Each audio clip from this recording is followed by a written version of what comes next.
Merhaba sevgili boğalar. Ekim ayı burç yorumları ile beraberiz. Bakalım bu ay Ekim size neler getirecek? Ben Ekim'i de güzel bir ay olarak düşünüyorum. Önemli bir zamandan geçiyoruz. Çünkü Eylül ayında ayın 18'inde bir tutulma oldu. Ve şimdi 2 Ekim'de de bir tutulmayla açacağız Ekim ayını. Şu Eylül'ün 15'inden itibaren 2 Ekim arasında olduğumuz, hatta Ekim'in de 5-6'sına kadar olan süreç iki tutulma arası olduğu için önemli gelişmeler hayatınızda olmuş olabilir. Bir önceki tutulma da güzeldi. Bu tutulmayla ilgili de bir video çekeceğim. Bence bu da güzel bir tutulma. Sizin için ne anlam taşıyor? Biraz ondan bahsedeyim isterseniz. Sevgili boğalar, 2 Ekim'de yılın son güneş tutulmasıyla yılı kapatmış olacağız ve 2 Ekim'de 10 derece terazi burcunda, yani sizin sağlığınızı anlatan, aynı zamanda gündelik hayatınızı anlatan, iş hayatınızı anlatan alanda oluyor. Bu bir yeni ay, yani güneş tutulmaları yeni aylardır. Dolayısıyla yeni aylar yeni kapıların açılmasını gösterir ve bu tutulma esnasında da Merkür terazi burcunda Lilith'le de kavuşum halinde olduğu için bu açılacak kapıda bir kadının size desteği veya onun bir kadınla yapılan bir konuşma sonucu bir kapının açılması söz konusu olabilir. Burada bu konulara dikkat edin. Bu bir çalışanınız da olabilir sevgili boğalar. Bu bir çalışanınız bir yere gider ve o gittiği yere sizi de belki almak ister veya orayla iletişime geçmenizi ister. Ama bu bir yeniliktir, bu bir başlangıçtır ve bu başlangıç yeni ayında aynı zamanda çok da güzel etkiler altındasınız. Neden? Sizin yönetici gezegeniniz Akrep'te Satürn'le Mars'la çok güzel bir açı içerisinde. Bu da demektir ki bu yeni açılan kapıda e, eski arkadaşlarınızdan, kadınlardan destek alarak veya iş ortağınız var ise bir kadın, ondan destek alarak tüm bunları gerçekleştirebilirsiniz. Sizi destekleyen, emeklerinizi ortaya koyduğunuzu gösteren bir yeni ay bu. Dolayısıyla iyi bir başlangıç anlamında söylüyorum size sevgili boğalar. Evet, aynı zamanda burada Jüpiter'le Şiron'un da çok güzel bir açısı var. Bu da tüm bu konularda yapılan olan bu gelişmelerde Jüpiter'in de etkisiyle maddi anlamda kazancınızın olacağını da söyleyebilirim. Hatta bu kazanç belki de eskiden yaptığınız bir yatırımın size geri dönüşü veya eskiden beklediğiniz bir paranın size geri dönüşü şeklinde düşünebilirsiniz. Jüpiter sizi zaten ay boyunca ikinci maddi konularınızı koruyacak bir durumda sevgili boğalar. Yine ayın 8'ine geldiğimizde bakın burada da başka güzel bir Venüs ve Mars arasındaki güzel açı tam vurgulanıyor. Burada özellikle aile ilişkileriniz içerisinde, yakınlarla olan ilişkilerinizde bir yakınlaşma, bir güzel enerji, bir araya gelmek ve veya işte güzel destekler almak anlamında da söyleyebiliriz. Burada da gene güzel etkiler görüyoruz. Tabii bunun yanı sıra burada bir de Neptün, Plüto ve Uranüs arasında şahane bir açı var. Şimdi bu çok önemli çünkü Plüto size birkaç yıldır artık işinizi değiştirmeniz gerektiğini, farklı şeyler yapmanız gerektiğini anlatıyor bir. Kimilerinizi de Plüto en tepe noktaya doğru götürdü. En tepe noktaya geldiniz. Uzun yıllardır bunun için hazırlanıyordunuz. Kiminiz en tepeye gelebilmek için uzun yıllardır hazırlanıyordu. Kiminiz de eğer o tepe noktaya gelemediyse birkaç senedir, öyle bir olanağı olmadıysa onların da kariyerlerini değiştirme süreçleri olduğu için bu ay bu anlamda da destek alıyorsunuz. Yani başınıza güzel şeyler gelecek. İş konunuz, sosyal statünüz sizin için önemli ve bununla ilgili de güzel gelişmeler olacak ve sizi destekleyecektir sevgili boğalar.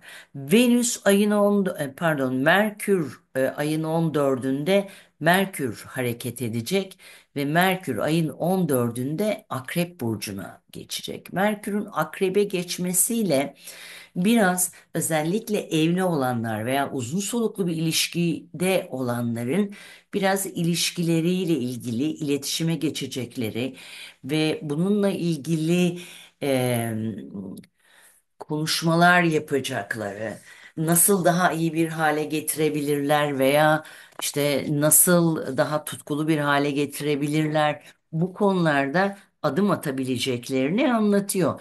Kimileri için de tabii ki burası iş ortaklığı alanı olduğu için ortaklarla yapılacak işte, yeni işte ki mükemmellik arayışını ve bunu karşı tarafa bildirmeyi de anlatıyor. Ayın 14'ünde aynı zamanda Venüs Uranüs'le sert bir açı içerisinde olacağı için burada işte ilişkiye burada dikkat etmek gerekiyor. Ani kızgınlıklar, çıkışlar, beklemedik, ilişkide beklenmedik gelişmeler ve değişime açıklık. Bu bir kopma açısı değil. Yani ben sevgilimden mi ayrılacağım? Hayır, öyle bir şey değil bu. Bu daha çok belki bir gerginlik anlamında konuşabiliriz. Yani ilişkide bir konuda karşıt fikirlerde olmak ani beklenmeyen bir olayın yaşanması olarak değerlendirebiliriz sevgili boğalar. Gelelim ayın 17'sine. Neden 17'si? Ayın 17'sinde bir dolunay var ve dolunaylarda bizim hayatımızda tamamlanmaları anlatır. Şimdi bu dolunay 24 derece Koç burcunda olan bir dolunay. Şurada ay şurada oluyor. 24 derecede şurada oluyor. Şiron'un yanında ve burası bir karar verme, bir karar verme, bir tamamlanma açısıdır bu.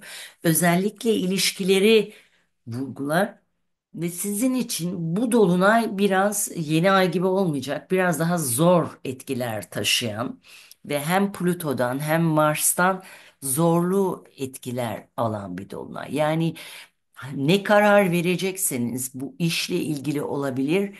Kiminiz için de sağlıkla ilgili olabilir. Çünkü Ay da Şiron'la beraber burada belki bir ameliyat kararı verebilirsiniz. Burada bir operasyon kararı verebilirsiniz.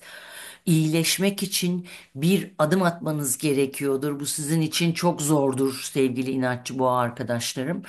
Ee, Ama burada bu açı altında bunları yapabilir, bu kararı verebilirsiniz. Zor olur ama yaparsınız. Eğer sağlıkla ilgili bir konu değilse bu, belki iş hayatında bir tamamlanma yaşamak durumundasınızdır. Bu bir işi bırakmak anlamına gelebilir. Yani işten ayrılmak anlamında diyorum. Neden? Çünkü zaten Plüto bazıları için iş hayatlarını artık değiştirmelerini son kez değiştirmesi gerektiğini tekrar baskısını yaptığı için söylüyorum. Plüto'dan da zorla etki alındığı için siz bırakmazsanız sevgili boğalar iş sizi bir şekilde bırakacak. Onu söyleyeyim size. Ayın 18'inde Venüs Yay burcuna geçiyor. Bu sizin için güzel bir süreç. Çünkü Akrep enerjisinden biraz daha rahat bir enerjiye geçiyor Venüs. Burada maddi anlamda size ufak tefek gelirler başkalarından getirebilir. Ayın 23'ünde ise Güneş Akrep burcuna geçiyor. Şimdi Güneş Akrep'e geçtiğinde daha önce iş ve sağlıkla ilgili olan konunuz artık ilişkiler alanına kaymış olacak. İlişkilerinize odaklanmak, evliliğinize odaklanmak durumunda kalacaksınız. Ayın 24'ünde Mars ve Uranüs arasındaki güzel açıda yine ilişkilerde enerjinizi doğru bir şekilde ortaya koyabileceğinizi anlatan bir süreç. Kimi boğalar belki fiziksel bazı şeyleri değiştirmek için belki operasyon yaptıracaklar veya bunun kararını verecekler. Çünkü Venüs burada bunun içinde para harcamayı getiriyor e, diyebilirim. Ayın 28'i aslında güzel bir şekilde ayı kapatacağız. Ayın 28'inde gerçekten bence güzel bir şekilde kapatacağız. Neredeyse Uranüs'ün Neptün'le, Uranüs'ün Plüto'yla ve Şiron'un şeyle e, açısı, tüm bunlar gördüğünüz gibi mavilerle dolu harita size her anlamda, hem ilişkiler anlamında hem de maddi anlamda getirisi olan rahat bir ayı kapattığımızı anlatabilirim. Şimdi tabii genel olarak baktığımızda bence Ekim de güzel bir ay olacak. Bu tutulma da güzel bir tutulma. Detaylı olarak size anlatacağım zaten. Sadece dikkat etmeniz gereken şey hem Satürn hem Neptün 2025'te sizin 12. evinize gireceği için hani ne yapacaksanız bu ay yapın derim size.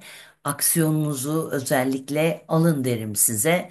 Çünkü hem 2025'te bunlar burç değiştirecek hem de Kasım, Aralık ve Ocak ayında Mars'ın biraz zorlu etkisi sizi hareket ettirmeyecektir. O yüzden bir aksiyon almak istiyorsanız hayatınızda Ekim ayı iyi bir ay olacaktır. Bunu değerlendirin derim sevgili boğalar. Güzel bir ay olsun hepiniz için.